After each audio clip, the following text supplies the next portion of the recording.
All right, everyone, thank you all for being here with us today. And today I have one of my greatest friends. I want you to appreciate that you will be on a roller coaster today because of her story. You will find that there will be a time where we are just bawling, crying, and then there may come a time where we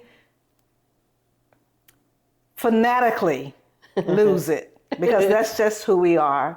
And so today, you get to be a part of a friendship that has been, oh God, how long, Arletha? 20 years? 25 years? Yeah, I would say about 25 years.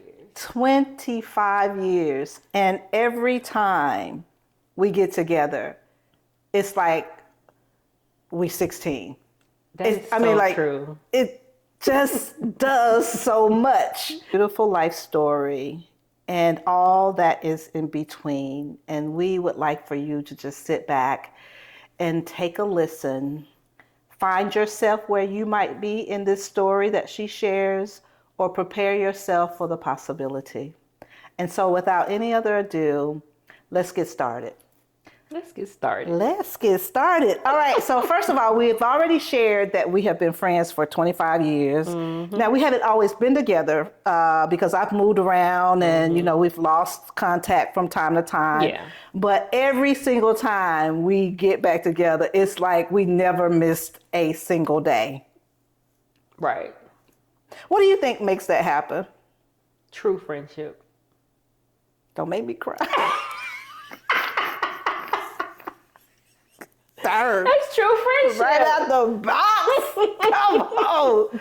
Okay, yes, you're absolutely right. Because you go through things and it's like, all right, girl, you go do your thing, I go do my thing. It's not spoken. Yeah. It just kind of happens, and then you respect each other, so you allow that time. Yeah. And then you just come in, hey girl. Oh my God, I ain't seen you in so long. You give each other a hug. What you been up to? And it's like you just pick back up. That's how it should be. You're right. And so I'm going to set the stage before you get started, because there are some things that are absolutely not going to be shared. Okay. It's the story you always love to tell about me. It ain't happening today. What? Oh God, what? Oh God. All right. At the party. I am not going to. Okay. That's the one thing that will never be able to be I would never do that to you. But the way your face was. But. I can't. No, that's out of bounds. Okay. Totally out of bounds. Yeah. You get to share anything else in this room today, but that right there is out of bounds. Those were the fun times. Yeah. That's fair. That is not why we are here today. We are not going there. We are here to talk about elevating. Yeah. Yeah. What does that mean to you? It means growth. It means being in a place where you thought you were comfortable and realizing that you needed to grow some more. And sometimes you don't know you need to grow, but God puts something in front of you that says it's time, which is what happened with me. And sometimes the devil does as well, which is also what happened with me. So I think both is just about growing, period. Sometimes, though, growing comes in such different versions of growth. Some comes with a little pain, and then others come with great pain. Yeah. Heavy pain. Mm-hmm. And each one does tell the lesson. But what in your life do you feel like has brought the pain that you wish to share with us today? Well, I guess I can start at all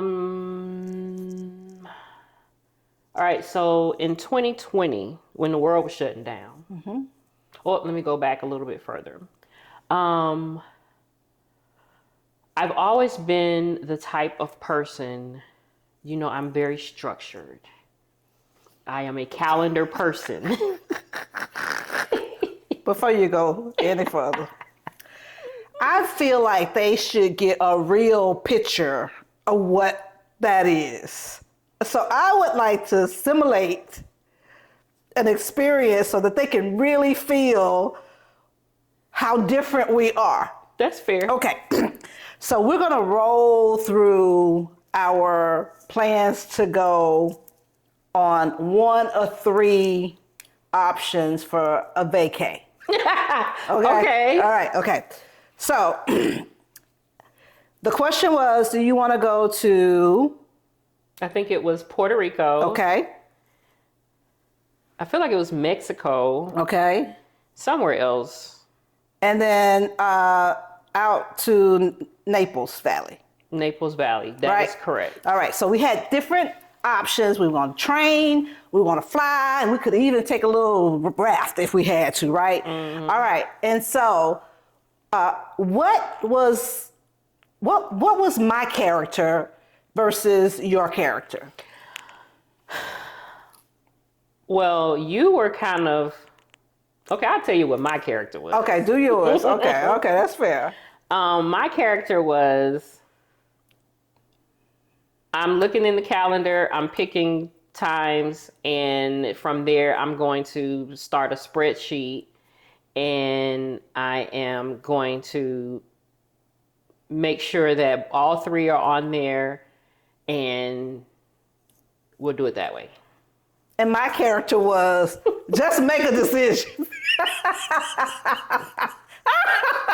Wait, hold on. I got to get column A down. Let me write this down. Let me put this in column A. Let me do this.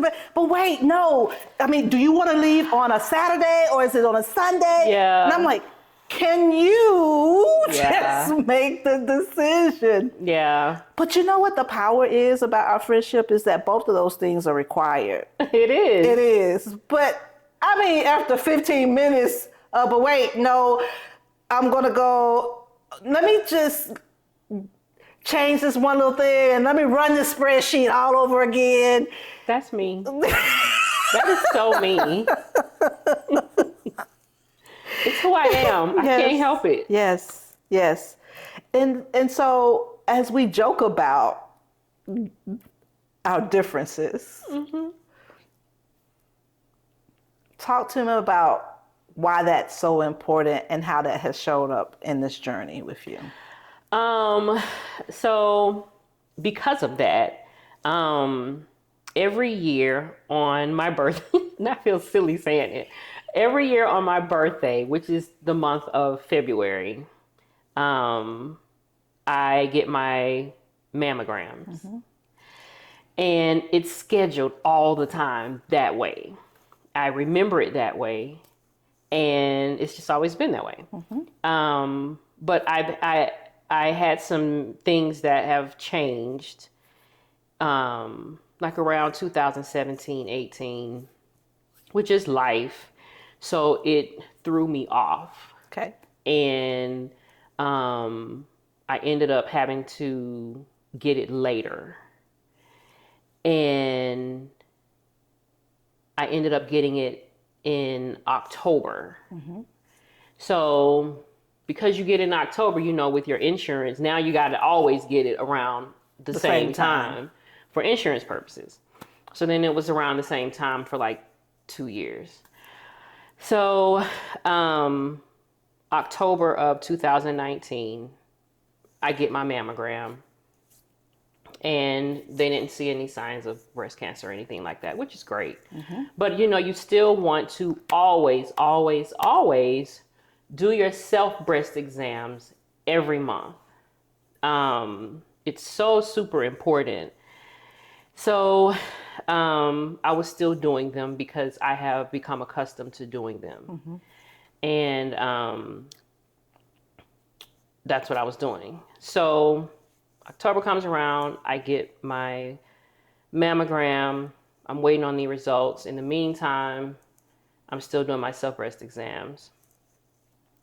And then November, I'm still doing it, and they haven't given me the results yet, which is weird.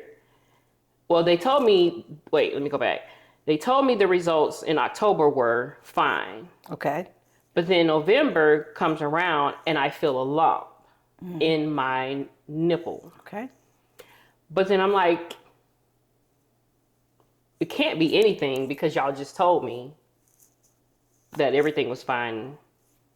In October, you told me everything was fine. So I'm feeling it, but it's just kind of like, so I called my daughter in there and I'm like, I just need you to feel this. You know, me and my daughter, we're really close. She's 27 now, so she's older.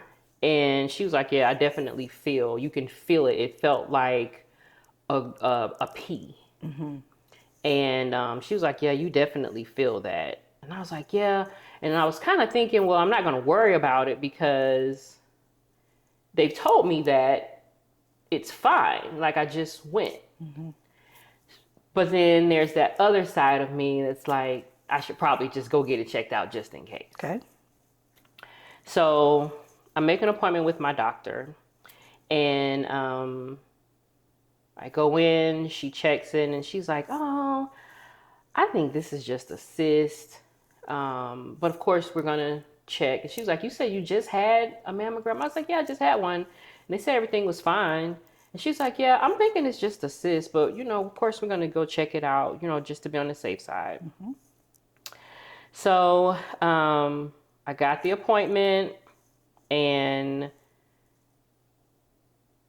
when I got the appointment, they also said the same thing. They did a, what did they do? They did an ultrasound. Okay. So they did the ultrasound, and in that ultrasound, they saw, you know, little stuff or whatever. But again, they said it's probably nothing.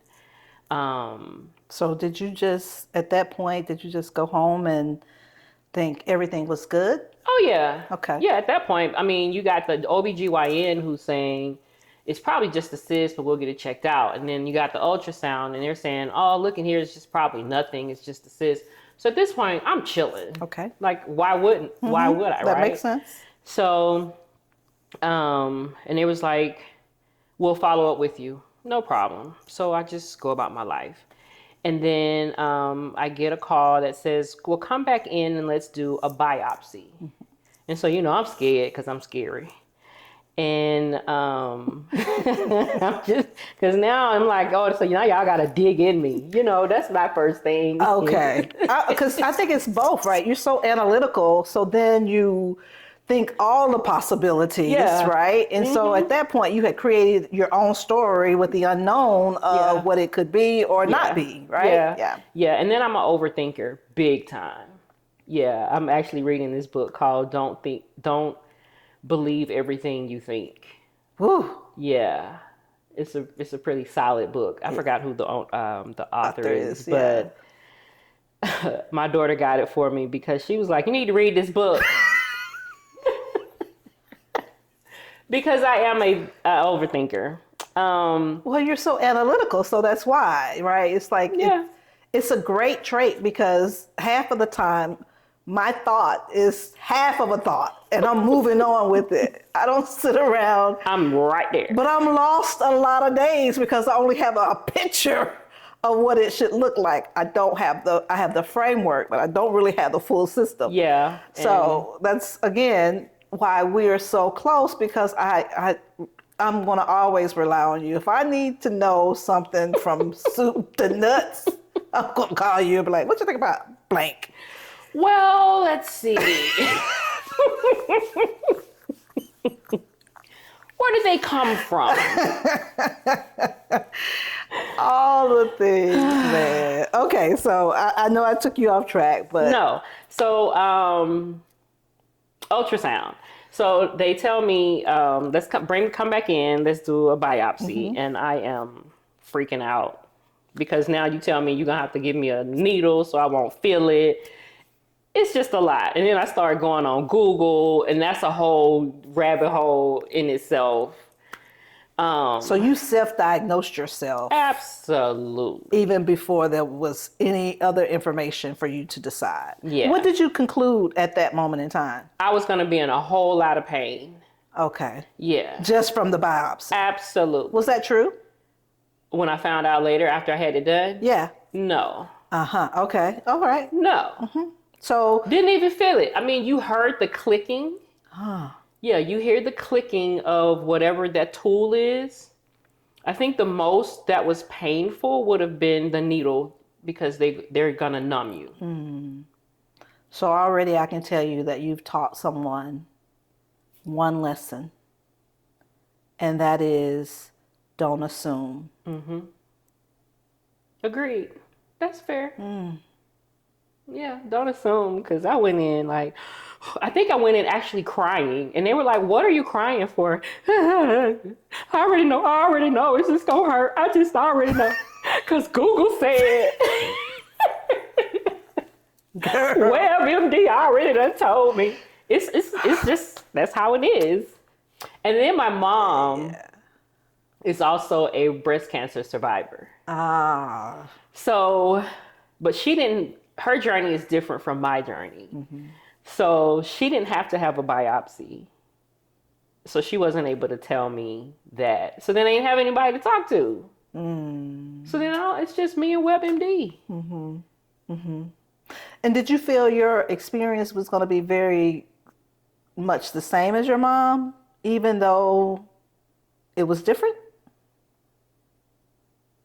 Well, I didn't know, because I didn't know at the time what my results would end up being. Okay. So at the time, it's just like, I'm telling my mom what's going on, but I don't know that later on I'm going to find out that I have breast cancer, right? Even with your analytical thinking, did you ever go before you were told that that you had breast cancer, that you believe you had breast cancer? No. You were just afraid of the techniques, is what I'm hearing you say, to get to the no. So you were only expecting a no. Oh, absolutely. Okay. It was never a time when I knew in my heart that they were going to tell me that I had breast cancer. Okay. Not one time. Wow. Yeah. Because they had already told me so many times, oh, this is nothing. And then I do my self-breast exams all the time. I do my mammograms like clockwork because of the person who I am. I'm going all the time. I've been doing it for so many years. So, no, not me. No. Wow. No. So, I get the biopsy done. It didn't hurt. You hear the clicking. That was the worst part. And then the little needle, which I guess the needle hurt a little. And then it was over. And then again, I just go back to my life. And like the doctor came in before I go back to my life. The doctor came back in. He looked at like whatever they look at, all the medical stuff. And he was like, all right, we'll be in touch. And I was like, all right, well, y'all have a nice day. You know, that's me. And, you know, that was it. And I would say maybe 2 or 3 days. I'm at work and it's about, I don't know, maybe 4 o'clock. I got off at 5.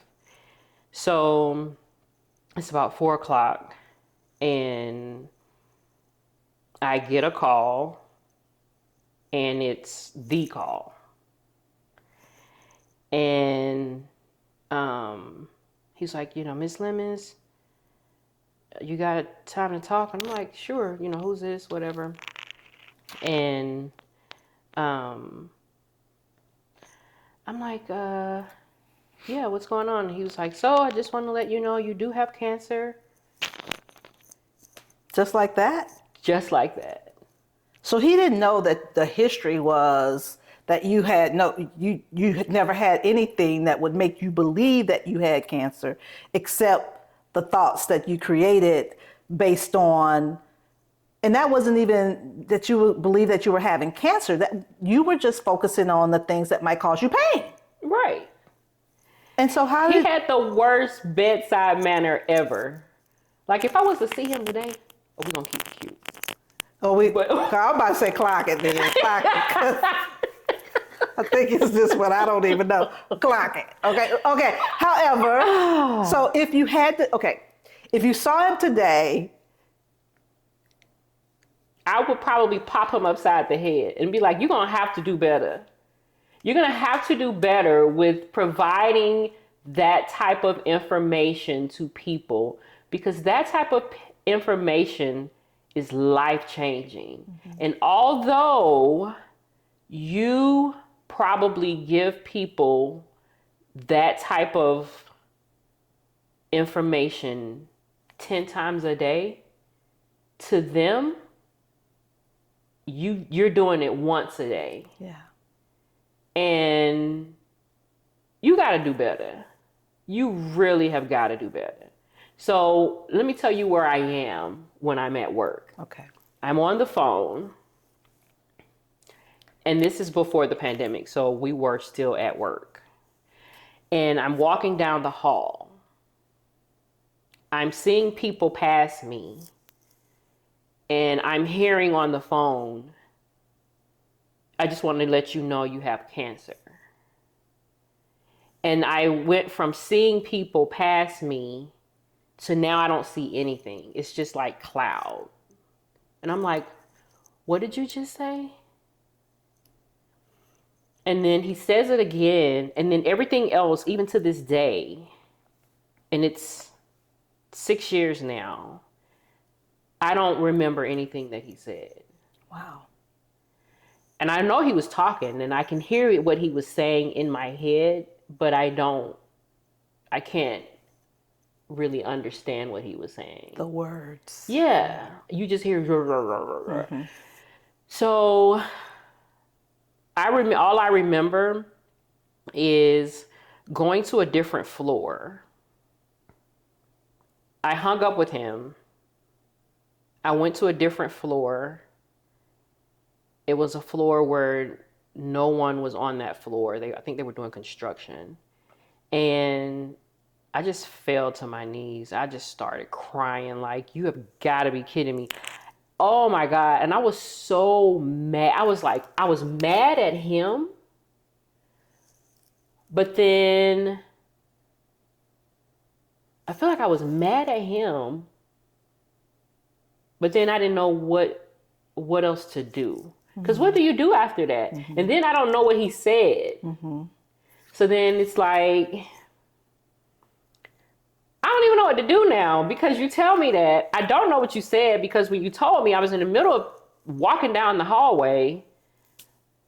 Now what am I supposed to do? Like, am I supposed to get an appointment? I don't even know. So my first thing to do was I need to call my OBGYN.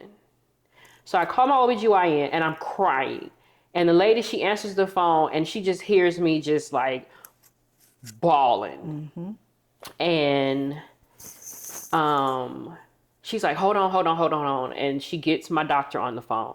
You know what? You should start crying from now on. If you want to talk to your OBGYN. When they pick up, be crying. Start crying right away. As soon as they answer the phone and hear you crying, they're going to get the doctor on the phone. Because my doctor came to the phone so fast. That's really like 911 though. Really? You know, and so I'm a little bit in agreement with the attempt to do that. Right. But then I feel like if I did that for my doctor, they would be like, what are you doing? Like, why are you doing Like, you that? know this is for emergency purposes only. I was just trying to see when I can get an appointment. But I think I'm gonna work on that. You know what? You challenging me, it seems as if, because you have a great way of doing that. Yeah, I'll keep you posted on it. hmm So she comes to the phone and I'm crying and she's like, I need you to breathe. She reminded me of you. Because sometimes you can get in this space of, even though we have a good time, you are one of my friends who you know how to calm a situation. And you know how to calm me really well because a lot of people don't know how to calm me. Because once I'm there and I'm well aware of of my personality. Yeah. But you are someone who I can definitely say, you know how to just say, it's okay, Arletha. And you calm me. Aletha, it is all God. Like, I I can hear believe his that. voice, and whatever he tells me to say, I'm just gonna say it. Yeah. Because I'm sure he ain't gonna put me out there in the firing line, right? For Yeah. somebody to calm and then aggressively. I think that one time when you slapped me, it was like, whoa. I You remember didn't that? slap you. You did? Oh, that was another friend. Girl, Okay. wait a minute. I'm like, I've never touched you. Why are you saying this? But you know what? You're absolutely right, and that is a gift from him, our God. That's just who I am, and just as much as you're the analytical side, I'm so in the spiritual realm of peace and comfort. Yeah. Until I'm not, right? Because I still have. Nook if you buck. Oh, we ain't gonna talk about that side. wait. Okay, so tell us where you're from, so our audience can really appreciate and understand.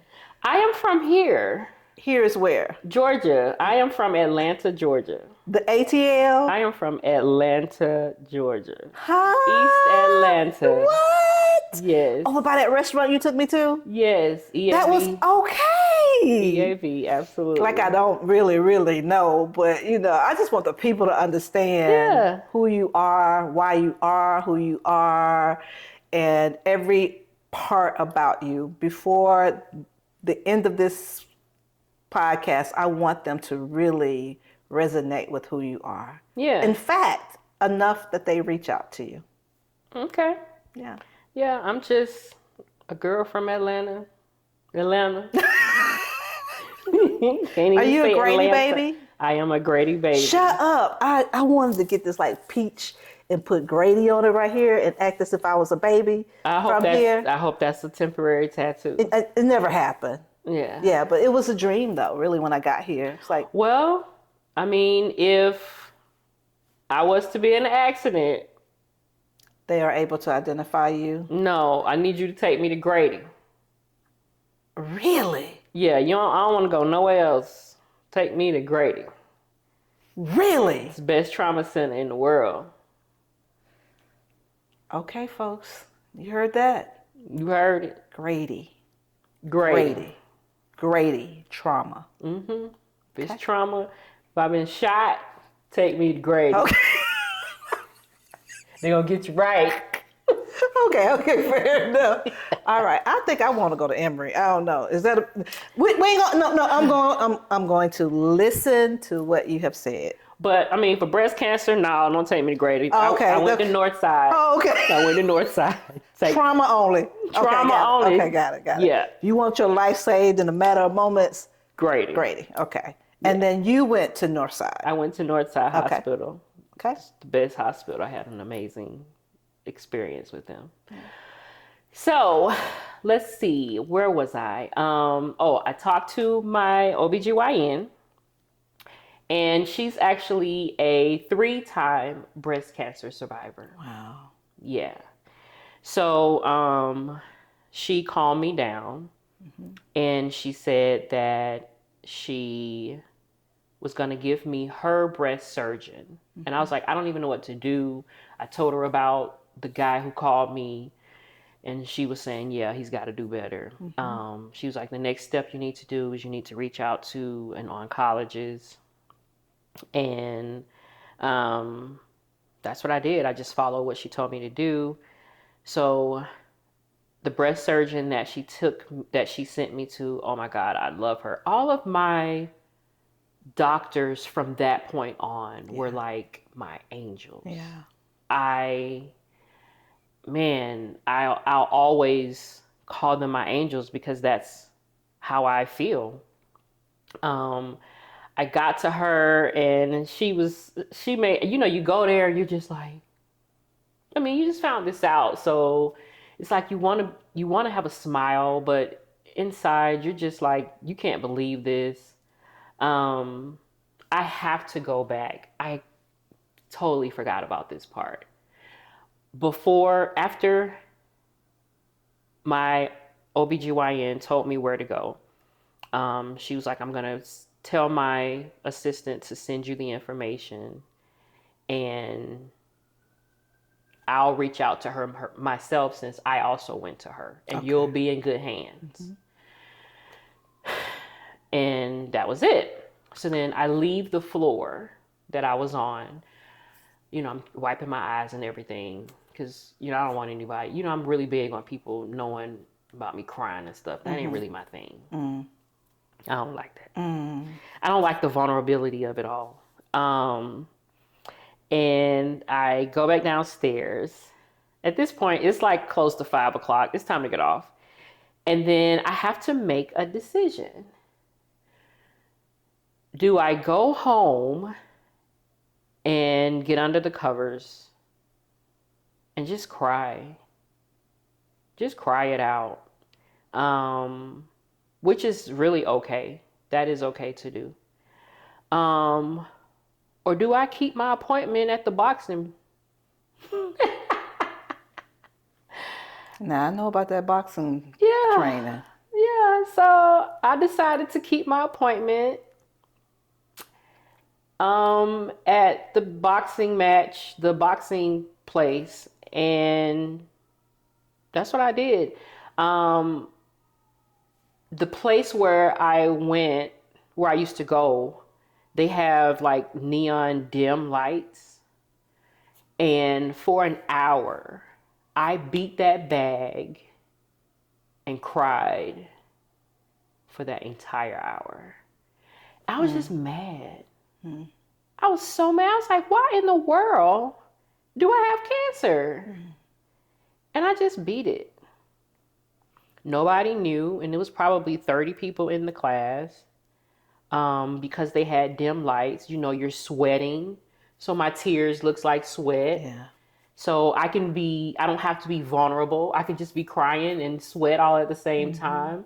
I'm getting my workout in and releasing all of these feelings and emotions all at the same time. And it was the beginning of my cancer journey. Fighting for my life and fighting that bag all at the same time. And that's what I had to do from that day forward. That's what I started doing. Just fighting. Did you have a notion that it was going to be a fight the entire time? Or did you actually realize that, yes, there was some fighting, but it was something else along the way as you continued the journey? At the time, all I knew was I was going to have to fight. I didn't know what that looked like. I knew that my mom had to fight. My mom had a pretty rough journey. She's still with us and she's fine. But that's all I knew. That's all I knew, and that's all I was preparing for. I didn't even know what to prepare for. I just knew I'm a fighter, like in real life, right? Everything that I do in life I'm having to fight for all the time. I've been doing that my whole life, my whole adult life. Mm-hmm. So I just look at it like this is another thing where I'm going to have to fight. But I'm just going to have to fight even more now. And I'm going to have to lean on God even more than I ever have. Like I ain't never in my life had to lean on God more than I'm going to have to now. And even with your background, I know that, you came up in a family that were going to make certain that God was a part of the life of the family. Right. And so even with growing up with a praying grandmother mm-hmm. and your mom and dad, mm-hmm. you're telling me that you didn't know that you were going to have to count on him, or you didn't have, you had never fought as much as this moment in time. At that time, no. I felt like, I've been through some stuff that I thought was hard, but not like this.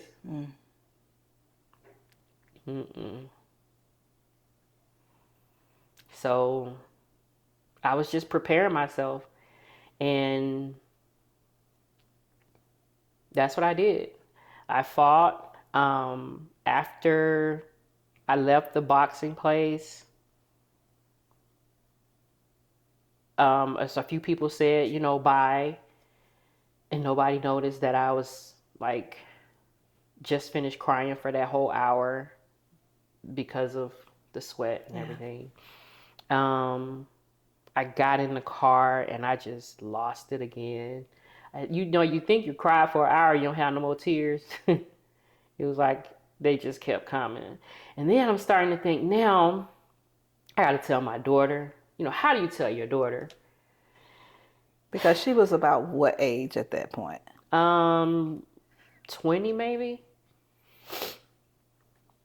Yeah, so she's like, I think 20. And she was going through stuff already with like school and stuff. And then I decided I was going to tell my mom and my dad.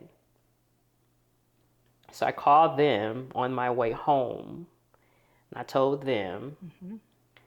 And then I just decided I was going to wait to tell my daughter. And I think I told her maybe 3 or 4 days later. I just couldn't.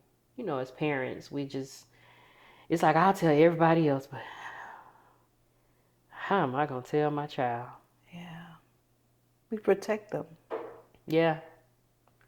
Yeah. What surprised you the most about her once she found out?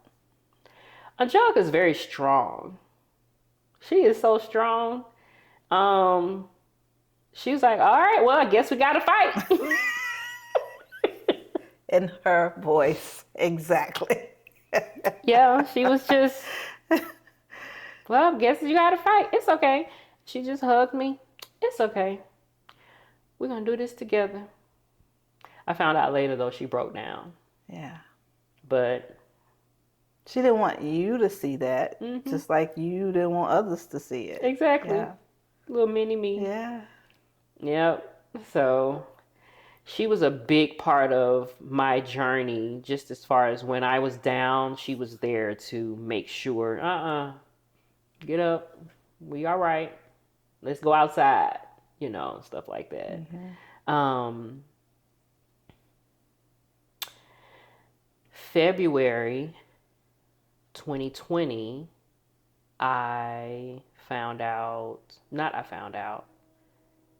is when, let me see. February was when they told me that I was going to have to have a double mastectomy. Mm-hmm. March is when the world shut down with COVID. Yep. So I had to go through the breast cancer journey by myself. Well, yes, physically, right? But that I can Yes. only imagine that God showed up even far more than we can Yeah. imagine. Yeah. It was just me and God. But I would Yeah. have wanted to have my I get family. it. I get it. I get it. I get it. Yeah, like I am at the hospital by myself. They won't even let people, at the time, they wouldn't even let people it pass like the lobby. Hmm. Um, so it was like drop me off at the front door So they were doing surgery at that time. for my type of surgeries, yeah, because it Okay. was life threatening. But Okay. like all the elective surgeries, yeah, Were not yeah, being done, is what you're saying? yeah, all the Okay. elective surgeries, they had to cancel all of those. Okay. So it was only the surgeries that were considered life threatening. Okay. So then you go through the surgery. Hmm. How long are you in the hospital before they let you out? And then what happened? All right, so I had the breast surgeon, who's also my oncologist. Hmm. And then I also had the plastic surgeon in there as well. And I'm grateful for them because they didn't want me to wake up and be completely flat chested, Hmm. um, which is trauma mentally in itself. Hmm.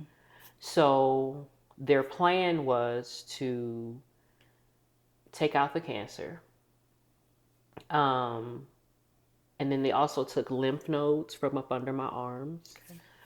Um, and then they would put spacers in to my breast so that they can start allowing my skin to stretch to allow the implants. Hmm. That was the plan. But when I woke up, they said they didn't need to do spacers. They just put like little small implants in Okay.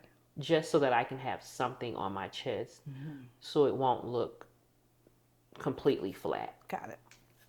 So they, at some point, that was just a temporary experience, It and then they were was to move those. So instead of the spacers, they used the small implants. And then as you went through corrective surgery and things like of that nature. later. Okay. Yeah, I ended up having like 3 other surgeries later. Okay. So I woke up and that was it. And I was like, so is the cancer gone? And it was like, we got all the cancer out. And I was like, thank you, Jesus. Um, and that was it. It was like, okay, so now what?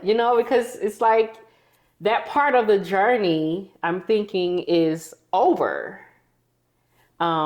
My Dr. Page, Eugenia Page, oh my gosh, I love that lady. She's my plastic surgeon. She came in and I was looking so sad. And she took a picture of me. She was like, "Where's your phone?"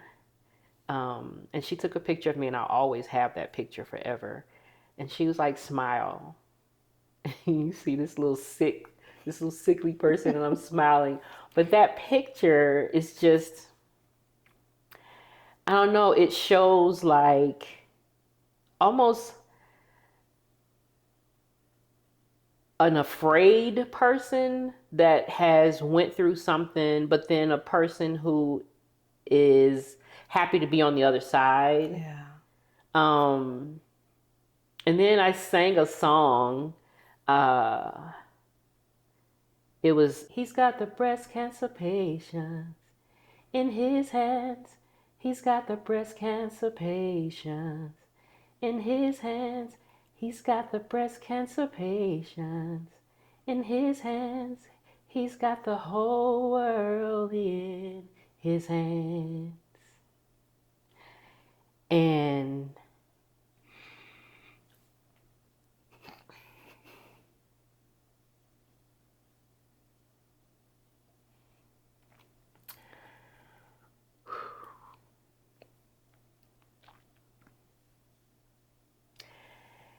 it was those two pictures, that picture and that video, is so symbolic to me.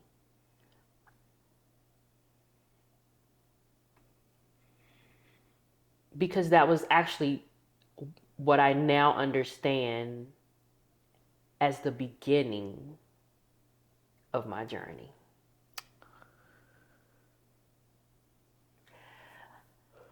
Because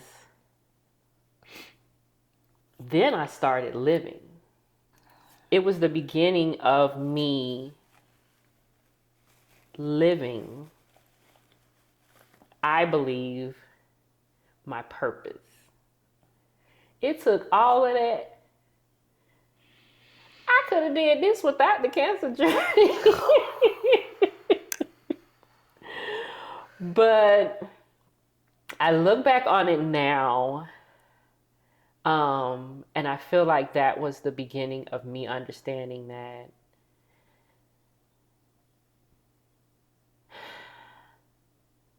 I started to live in the purpose that I feel God had for me. I am now an advocate, an ambassador for I Will Survive. I Will Survive is an organization for breast cancer survivors and newly diagnosed breast cancer patients. They offer resources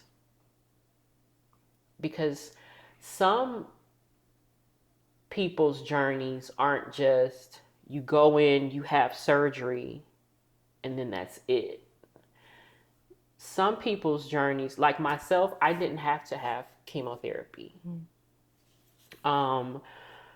They had to do an oncotype test. And in that oncotype test, it tells you if you are then required to start doing chemotherapy based on what the results are when the test comes back. When it came back for me, I think my numbers were like 12. And 12 is kind of considered low. So they put me on a chemotherapy pill for 5 years. So now I'm 5 years cancer free, but I still stay on it. It's just something that I choose to stay on. I could technically come off though, but right now I just choose to stay on it. I mean, you do have people that say, well, what about your faith? I do have faith. But right now I just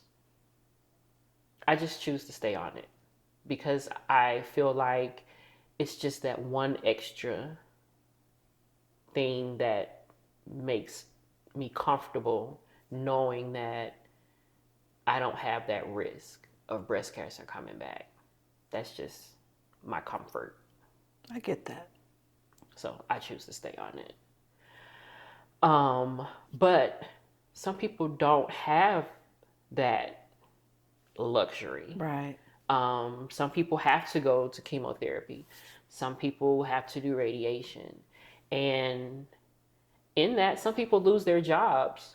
Or, they may have medical leave, but the medical leave only lasts for so long. Or they'll have leave, but they're not getting paid. So I Will Survive gives them those resources and helps them with, bills and stuff like that. And so I got to be a part of that organization, and I've been a part of that organization ever since. And it's a great organization. And I feel like that's kind of my purpose. When you say that, what role do you see yourself as in purpose?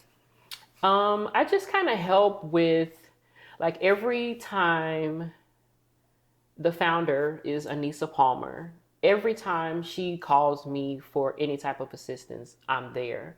We just had an art jazz gala where we raised money. I was there to help.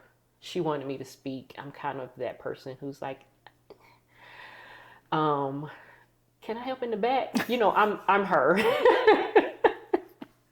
I want to share my journey, but I'm her. I kind of get a little shy when it comes down to stuff like that. I want to be able to help in whatever way possible. Yeah. I've had different companies to give to I Will Survive, or donate. I'm always trying to, whenever possible, I'm always talking about I Will Survive. If you want to donate, here's how you donate. iwillsurvive.org. They have a 10 for 10 where, $10 for 10 months. They're always doing something to bring funds in so that they can help survivors. And so that's where I'm just always trying to do. And then with my job, every year I'm trying to make sure that they know, okay, we got this going on. Is there something that you all can do because of where I work? They're always trying to do something as well. So supporting wise. I'm just always trying to be as active as possible. Yeah. So that's pretty much it. Just trying to be as active as possible, as much as I can. So now I know that somebody might be listening to this. And you may be the only voice, the first voice that they've heard. What do you say to them now to keep them moving forward? I would tell you the same thing that my doctor told me, that has stuck with me since that day. And it is, you will be okay. When it's all said and done, you don't really know where your life is right now, but you'll be okay. You really will. You're more than welcome to reach out to me. My email address is arlethasl@yahoo.com. And I'll be more than happy to help you in any way possible. And that's about it. Anything else you believe is important? Yes. I would not be here if I did not do my self-breast exam. My mammogram came back negative. And the whole time I had breast cancer. So it's very important that you do your self-breast exams, because that is the way that you advocate for yourself.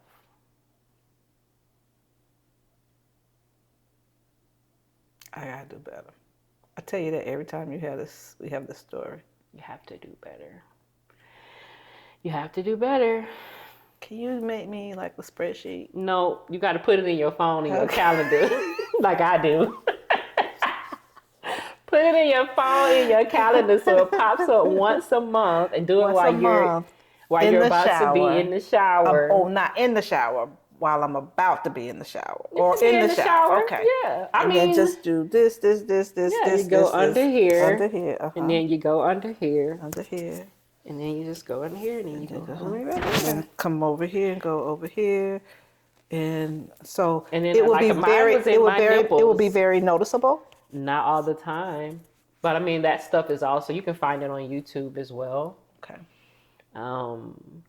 But you have to do it and do it. I mean, they tell you when to do it. Oh, is it in the morning? No, as far as like during your cycle times and stuff like that. But if you don't have cycles, yeah, I know. I told you that before. But you have to get on a regimen. You have to get on a regimen, and it's so important. I mean, I was in the bed actually when I did mine that time. I wasn't in the shower. I was in the bed, laying in the bed, and noticed it. So, Okay, so I'm gonna get my phone and I'm gonna put it in for once a month so that you can see from an accountability standpoint. But I still got to figure out what time of the morning or what time of the day that I should do it. just put it in there. Okay, For right for all now. day. I'm gonna put an all day calendar. Right, so no time, just at the top of the day. If that's how you want to do it. Or I want to do it like noon. I would do it at noon. Okay, because then, okay. Stay consistent. Because if I do all day, then I give myself room to not be consistent. Okay. Right.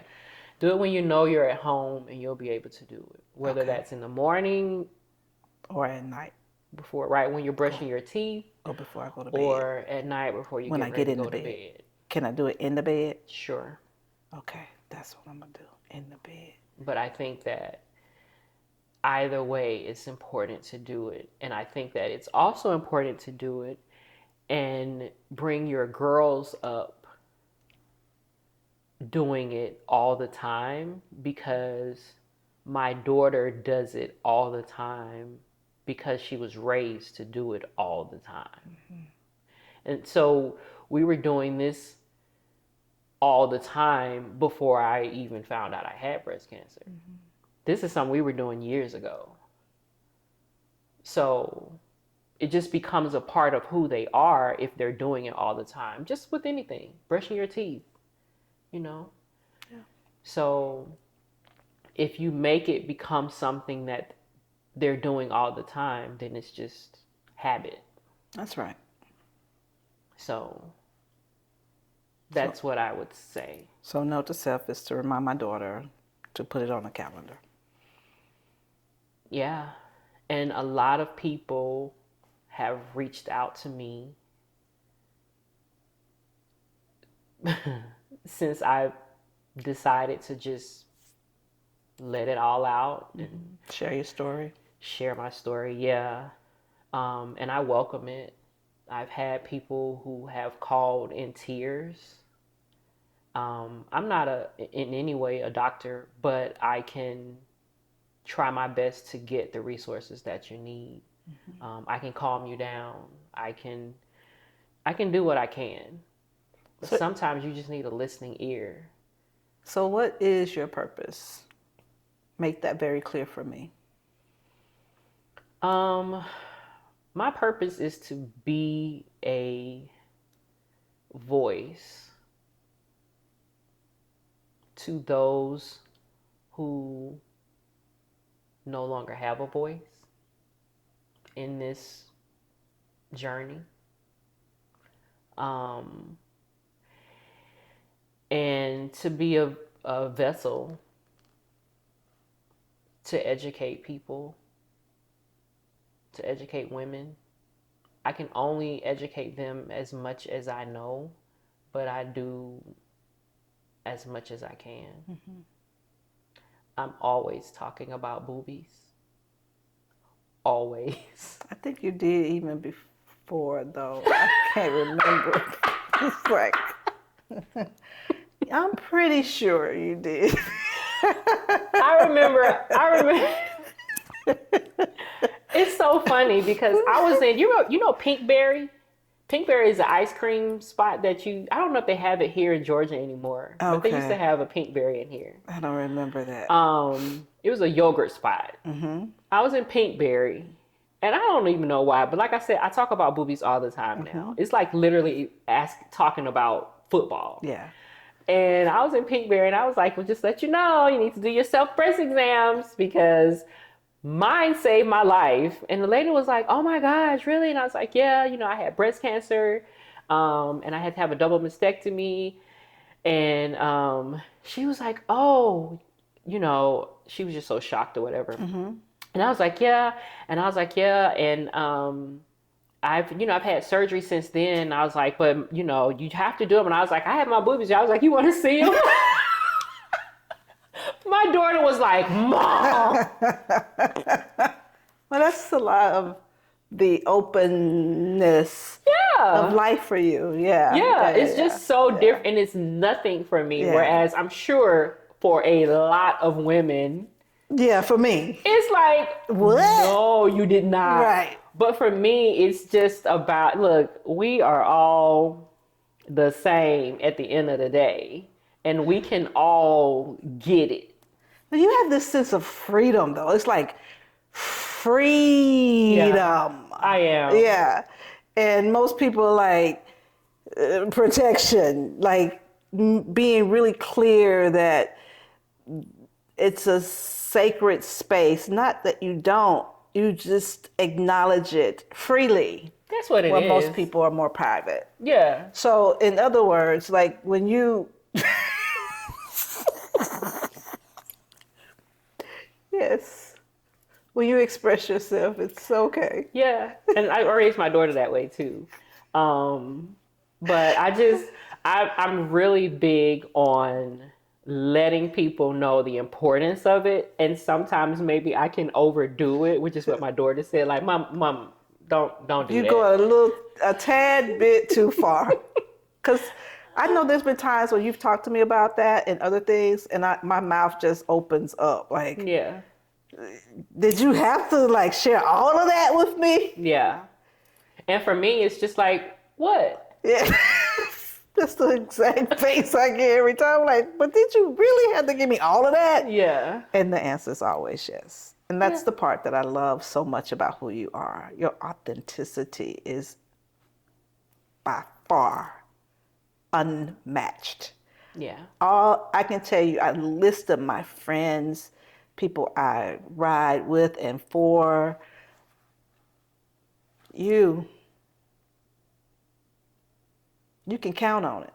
Yeah. If you say it out of your mouth, you can count on it. It's just period. I appreciate it. Same for you. Mm-hmm. No, it's same for you. Okay. It's the same for you. Well, you've taught me very well then. Yes.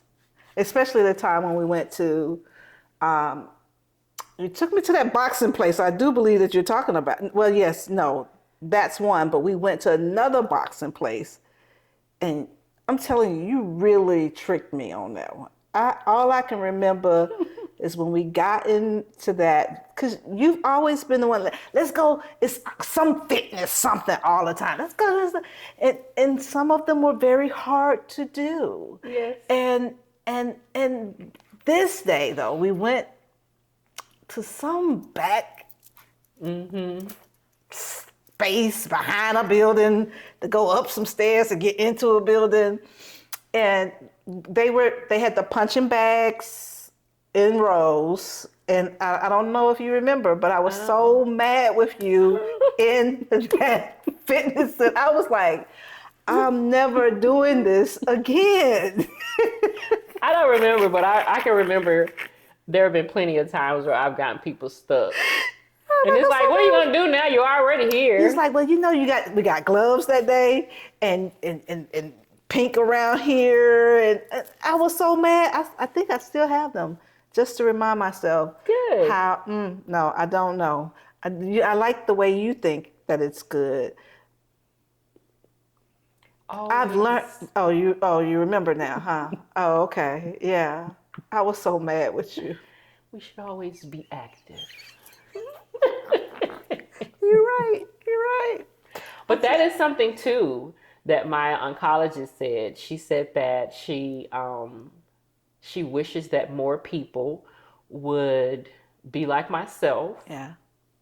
And took their self-breast exams more seriously. She did say that, because then she wouldn't have to tell people, devastating news. Yeah.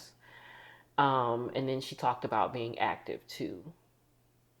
So, pat on my back. I'm so grateful for you, and I know that we have plans, or we had, I'm not sure if they're the same. We were going to go be active after this session. Are we still doing that at the restaurant? We can definitely be active. Well, listen, I trust that you have heard something today that maybe it's not you, it could be your best friend, it could be your family member. We're simply sharing this so that every person who has the potential to experience something like this, that they can hear directly from someone who's been there and done that. And she has also offered to support in any kind of way. So check out the organization. Tell the organization's name again and how to reach. iwillsurvive.org. Okay. And then she gave her email. So scroll back about 20 seconds, 30 seconds, maybe even 15 minutes. I could just give it. Okay, let's do that then. It's like, they don't have to do that. I can just give it again. One more time. ArlethaSL@yahoo.com. That's ARLETHASL@yahoo.com. And of course, it's in the caption. So if anything that you missed, go back and take a look. Enjoy yourself for now. And remember this always. You are. No matter what might be going on in life, there's someone that's there and ready and waiting for you to show up. So go show up. Be blessed.